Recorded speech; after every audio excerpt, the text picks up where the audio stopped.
may problema tong isa naming flow sensor mga master. So kung makikita nyo, nag-error siya ng number 12.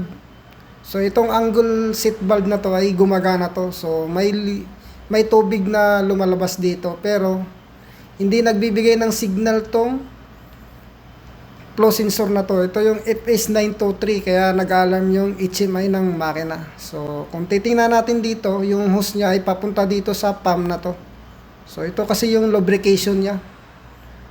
So yung angle seat valve na yon ay kasabay yun dito sa pump na to. Pag umandar yung pump na to, magkakaroon din ng signal yung angle seat valve na yan. Ngayon gusto ko lang ipakita sa inyo na talagang gumagana talaga yung angle seat valve na yon. So kung makikita nyo, may tubig siya, nagdi-drain siya ng tubig. So ngayon nagchichik ako ng power supply kung saan yung positive 24 volts dito. So ito yung number 5 na to.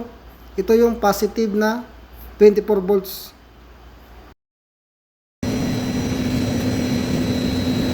So ito yung original na signal niya ng flow switch. So ito yung signal niya ng original na papasok dito sa digital input module. So ito yung number 2 na to, yung nasa baba yan, yung tinuturo ko na yan. Tapos ang ginawa ko, kumuha ko dito ng